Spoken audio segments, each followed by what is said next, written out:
इन सुविधाओं की आदत लोगों को काम करने से रोकती है और कामचोर बनाती है, क्योंकि आत्मनिर्भर भारत की राह में सुविधाएं रुकावट बनती हैं। इस तरह की सुविधाएं। नमस्कार, मैं शंभू कुमार सिंह और आप देख रहे हैं सल दस्तक। सुप्रीम कोर्ट के बाद जब जिस तरह से सुप्रीम कोर्ट ने कहा था कि आरक्षण आपका मौलिक अधिकार नहीं है, लोग लगातार काउंटर कर रहे थे। अब इस देश के केंद्रीय मंत्री रामविलास पासवान ने सभी नेताओं से अपील की है कि हमें साथ दीजिए और 9वीं अनुसूची में इसको डाल दिया जाए। अच्छा मांग है, लेकिन क्या इस देश में लगातार मंत्री रहे रामविलास पासवान की इतनी भी नहीं सुनी जाती है केंद्र सरकार में कि वो 9वीं अनुसूची में डलवा ले?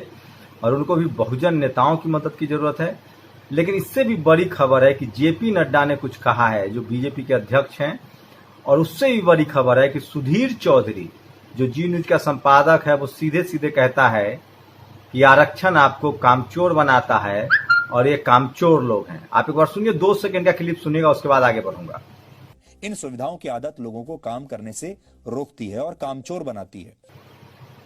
सुना आपने, सुधीर चौधरी जाट समुदाय से आते हैं। अब बताइए, क्या ये जाट समुदाय जो अब तक आरक्षण मांग रहे थे हरियाणा में, केंद्र में उनको आरक्षण नहीं है, राज्यों में आरक्षण है, क्या वो जाट समुदाय को कामचोर कह रहे हैं? क्या वो गुर्जर समुदाय को कामचोर कह रहे हैं? क्या वो पटेल समाज को कामचोर कर रहे हैं? क्या इस देश के SC ST OBC को वो कामचोर कह रहे हैं? एक बार फिर से सुनिए, इस तरह की सुविधाएं आरक्षण आपको कामचोर बनाता है। इन सुविधाओं की आदत लोगों को काम करने से रोकती है और कामचोर बनाती है। ये सुधीर चौधरी का बयान है, जो लगातार कह रहे हैं कि आरक्षण जो है वो कामचोर बनाता है। उसके बाद वो बताते हैं कि ये देश के विकास में रो रहा है। क्योंकि ये जी न्यूज का वीडियो में पूरा बता नहीं सकता, लेकिन फिर से 2 सेकंड का क्लिप सुनिए। वो शुरुआत में क्या कह रहे हैं कि आत्मनिर्भर और क्या क्या बनने में ये मजबूरी है। प्रधानमंत्री का राग गा रहे हैं। हमारा दृष्टिकोण ये है, आरक्षण देने की बजाय सरकार हर व्यक्ति को आत्मनिर्भर बनाए, लोगों को इस काबिल बनाया जाए कि उन्हें आरक्षण की कभी भी जरूरत न पड़े, क्योंकि आत्मनिर्भर भारत की राह में सुविधाएं रुकावट बनती हैं। इस तरह की सुविधाएं। सुधीर चौधरी खुद जाट समुदाय से आते हैं। जाट समुदाय के शहीदों का अपमान नहीं कहेंगे ये? सर छोटू राम का अपमान नहीं है? किस तरह से जाट समुदाय के युवकों को गोली मार दी गई थी इसी हरियाणा में, अब बीजेपी की सरकार थी। पटेलों को गोली मारी गई, जाटों को गोली मारी गई, कुर्मी, कोयरी, कुशवाहा, ये तमाम लोग जो ओबीसी हैं, जो स्टेट में ओबीसी हैं, सेंट्रल में ओबीसी की मांग कर रहे थे, क्या ये सब लोग कामचोर हैं? और सबसे बड़ा सवाल, क्या वो 10% इकोनॉमिक वीकर सेक्शन जिनको आर्थिक आधार पर आरक्षण दिया गया है, वो भी कामचोर हैं? सुधीर चौधरी बहुत शातिर तरीके से कहते हैं कि आर्थिक आधार पर आरक्षण अच्छा है, लेकिन जाति के आधार पे, जबकि देश में जाति के आधार पे शोषण हुआ है, कैटेगरी है। मैं सुधीर चौधरी से बहुत उम्मीद नहीं करता पढ़े लिखे होने की, लेकिन आप सोचिए कि किस तरह से ये लोग जहर भरे हुए हैं। अब सुनिए, अभी रामविलास पासवान जी का ट्वीट देखिए। वो कह रहे हैं, केंद्रीय मंत्री हैं, वो कह रहे हैं कि आरक्षण को 9वीं अनुसूची में डाल देना चाहिए। अब जेपी नड्डा का ये बयान सुनिए। सामाजिक समरसता और सबको समान अवसर मिले, इसके लिए हम हमेशा प्रयासरत रहे हैं। भारतीय जनता पार्टी आरक्षण के प्रति समर्पित और कटिबद्ध है। वो खुद कह रहे हैं कि सरकार किसी भी कीमत पर सोशल जस्टिस, सामाजिक न्याय और आरक्षण के खिलाफ नहीं है। तो क्या सुधीर चौधरी इस देश की बहुसंख्यक आबादी जो 90% है, SC ST OBC माइनॉरिटी, जिसमें किसान जातियां हैं, जाट, गुर्जर, पटेल, क्या इन सबको ये कामचोर कह रहे हैं? तो क्या सुधीर चौधरी इस देश का पेट भर रहे हैं? खेत कौन जोत रहा है? सब्जियां कौन उगा रहा है? सीमा प्रदेश की रक्षा कौन कर रहा है? सुधीर चौधरी ने क्या इस देश के तमाम समुदाय को कटघरे में खड़ा कर दिया है?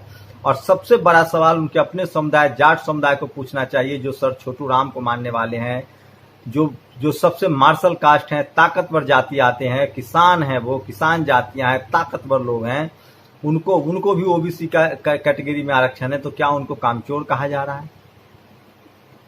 और वो जो आरक्षण की लड़ाई लड़ रहे थे, आरक्षण मांग रहे थे, क्या उनको अपमान नहीं है ये? तो इस तरह की पत्रकारिता हो रही है इस देश में। सरकार कुछ कह रही है, ये लोग कुछ कह रहे हैं। वही एक और ये वीडियो देखिए। ये वीडियो है, केंद्रीय मंत्री नरेंद्र तोमर हैं मध्य प्रदेश से, उनके जन्मदिन की पार्टी में देखिए सोशल डिस्टेंसिंग का क्या हालत कर दिया है इन लोगों ने।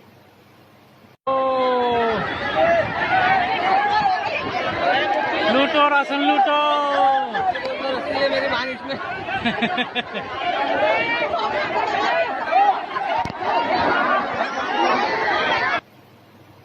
तो ये स्थिति है इस देश में। और सुधीर चौधरी ने जिस तरह से आरक्षण का मजाक उड़ाया है, SC ST OBC का मजाक उड़ाया है, कामचोर कहा है, आप लोग को नहीं लगता है कि इस देश के बहुजनों को इनका बहिष्कार करना चाहिए? तो ये कुछ बड़ी बातें थी जो मैं आपसे शेयर करना चाह रहा था। आज मैं इसी मुद्दे पर बात करूंगा कई लोगों से आरक्षण के मुद्दे पर, लेकिन मैं चाहता हूं कि आज की जो बड़ी खबरें हैं बहुजन समाज के लिहाज से वो आपको बता दूं।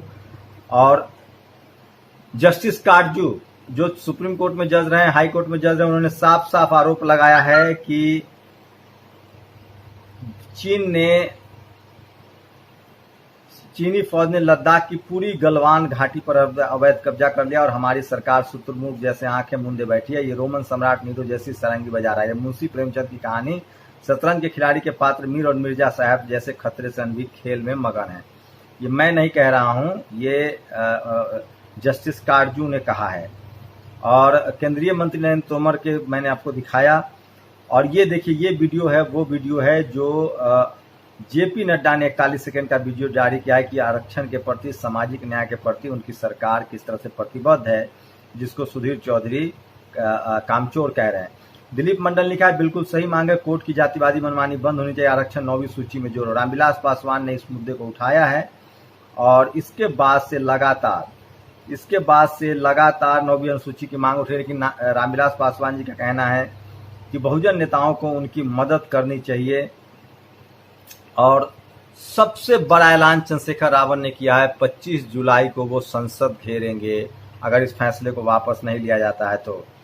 और उदित राज ने एक बड़ा सवाल उठाया है कि आप न्यूजीलैंड में कैप्टन जॉन हैमिल्टन की मूर्ति हटाने की मांग, 1860 के दशक में माओरी जनजाति की हत्या, सरकार ने खुद हटाने का। क्या भारत में ऐसे लोग जैसे मनु की मूर्ति राजस्थान हाईकोर्ट से और बाल गंगाधर तिलक को नहीं हटनी चाहिए? बाल गंगाधर तिलक और मनु को लेकर काफी नाराजगी है लोगों में और उनको लगता है कि ये दोनों घोर जातिवादी थे। ये देखिए, रामविलास पासवान ने जो ट्वीट किया वो मैं बता रहा हूं आपको। उन्होंने कहा कि लोक जनशक्ति पार्टी सभी राजनीतिक दलों से मांग करती है कि पहले भी आप इस सभी सामाजिक मुद्दे पर साथ देते रहे, फिर से इकट्ठा हो, बार बार आरक्षण पर उठने वाले विवाद को खत्म करने के लिए आरक्षण संबंधी सभी कानूनों को संविधान की 9वीं अनुसूची में शामिल करने के लिए मिलकर प्रयास करें। तो क्या माना जाए कि एक केंद्रीय मंत्री की भी हैसियत नहीं है बीजेपी में कुछ? और दिलीप मंडल लिखते हैं कि मैं रामविलास जी पर थोड़ा सा बात कर लूं, क्या रामविलास पासवान जी अब पाला बदलेंगे? क्या रामविलास जी का बीजेपी से अब मोहभंग हो गया है? और क्या अभी कुछ दिन पहले उनके पुत्र का बयान आया था कि हम बिहार विधानसभा में अकेले चुनाव लड़ेंगे, तो वे क्या केंद्र से अलग हो सकते हैं? ये तो साफ है कि लगातार केंद्र में अनदेखी हो रही है। और जो भी SC ST के नेता हैं, जो भी OBC के नेता है, उनको बिल्कुल तवज्जो नहीं है। अनुप्रिया को जिस तरह से साइड कर दिया गया, रामविलास जी जिस तरह की भाषा कह रहे हैं, तो ये तो समझना पड़ेगा लोगों को कि इस देश में जो सवर्ण लीडरशिप वाली पार्टियां हैं उसमें तो बिल्कुल स्पेस बहुजनों को नहीं है। और आप अपनी व्यक्तिगत लाभ आपको हो सकता है, लेकिन आपको बहुत फायदा समाज को पहुंचाने की स्थिति में नहीं है। दिलीप मंडल लिखा है कि आरक्षण भीख लिखने वाले का प्रोफाइल देखिए, उनका प्रोफाइल देखेंगे तो सब बीजेपी के समर्थक निकलेंगे। और सूर्य प्रकाश सिंह जो IAS थे वो लगातार सवाल पूछ रहे हैं कि कोरोना क्यों छुपाया जा रहा है और उनको मुकदमा से बिल्कुल परवाह नहीं है। और ये वो बड़ी खबरें थी जो मैं आपको बता रहा था। और लगातार देश भर में बहुजन समाज के लोग हैं जो नाराज हैं। और ये वीडियो लास्ट में देखिए, प्रतापगढ़ में जिस तरह से OBC के लोगों पर हमला हुआ, उसके बाद जिस तरह की नाराजगी है, लोग काफी गुस्से में भड़के हुए हैं। और राजभर गए थे, वहाँ कुशवाहा गए थे, पटेल गए थे, उसके बाद उन लोगों को जाने नहीं दिया गया, सुनने की कंप्लेन भी दर्ज हुआ। तो यूपी में सिर्फ FIR हो रहा है। और इसलिए IAS सूर्यकांत सिंह कहते हैं कि मुझे जितना मेरे ऊपर केस करना है केस कीजिए, मैं तो सवाल पूछूंगा। तो मुझे लगता है कि ये केस करके जो डराया जा रहा है, लोगों को अब जगना पड़ेगा, सवाल पूछना पड़ेगा। आप कब तक आखिर डरते रहेंगे अपने ही देश में? तो ये कुछ बड़े सवाल थे। लेकिन सुधीर चौधरी ने जिस तरह से अपमानजनक बातें कही है वो काफी शर्मनाक है। एक तरफ बीजेपी के अध्यक्ष, केंद्रीय मंत्री जयप्रकाश नड्डा, रामविलास पासवान कह रहे हैं, पूरा बहुजन समाज कह रहा है। क्या अब भी बहुजन समाज के लोग मेन स्ट्रीम मीडिया, सोचिए चाहे मीडिया हो, ब्यूरोक्रेसी हो, जुडिशरी हो, जहां जहां डाइवर्सिटी नहीं है वहां किस तरह के हालात हैं। और मुझे लगता है कि इस पर 131 जो सांसद हैं SC ST के, कम से कम उनको तो मुंह खोलना चाहिए। OBC के नेताओं को मुंह खोलना चाहिए, चाहे वो जिस पार्टी में हो। नहीं तो साफ हो जाएगा कि वो सिर्फ अपने हितों के लिए राजनीति में है, उनको इस समाज की नहीं पड़ी है। और ऐसे में एक सॉल्यूशन है, मैं बताऊंगा आपको, उस पर लंबी बातचीत भी करूंगा, कि अगर बहुजन लीडरशिप वाली पार्टियां नहीं जीतती है और कांग्रेस बीजेपी में है, तो मुझे लगता है बहुजन समाज को निर्दलीय उम्मीदवारों को चुनाव जिताना चाहिए, जो लगातार आपके साथ सामाजिक मुद्दे पर आंदोलन चलाते हैं और ये काम कर सकते हैं। अगर SC ST OBC माइनॉरिटी का वोट एकजुट हो जाए तो कहीं OBC, कहीं SC, कहीं ST, कहीं मुस्लिम, कहीं सिख, कहीं माइनॉरिटी, ये तमाम लोगों को अपने वोट से संसद पहुंचाया जा सकता है, बशर्ते कि कांग्रेस बीजेपी या नवीन पटनायक या ममता बनर्जी या तमाम सवर्ण दल जो कि इसी मुसलमानों के खिलाफ है, SC ST के खिलाफ है, माइनॉरिटी के खिलाफ है, उनके खिलाफ निर्दलीय कैंडिडेट को भी जिताया जा सकता है। ये एक विकल्प हो सकता है और निर्दलीय में उन कैंडिडेटों को जिताइए जिनका रिकॉर्ड अच्छा है, जो लगातार सड़कों पर संघर्ष कर रहे हैं। आज इन्हीं सब मुद्दों पर एक बड़ी बहस आपको कर दिखाऊंगा कि क्या सुधीर चौधरी जैसे संपादकों का क्या करना चाहिए, और जिस तरह से लगातार रामविलास पासवान भी मजबूर हैं और आरक्षण का मुद्दा फैलता जा रहा है और चंद्रशेखर रावण ने 25 जून को संसद भवन घेरने का ऐलान किया है। आपकी क्या प्रतिक्रिया, अपनी प्रतिक्रिया जरूर दीजिए। शुक्रिया। नेशनल दस्तक की आपसे गुजारिश है कि अगर इसको बचाना चाहते हैं तो नेशनल दस्तक को सब्सक्राइब करने के लिए रेड कलर के सब्सक्राइब बटन को दबाएं, फिर बेल आइकन की घंटी दबाएं। नेशनल दस्तक को बचाने के लिए बहुत जरूरी है कि हर खबर को शेयर करें, लाइक करें, कमेंट जरूर करें।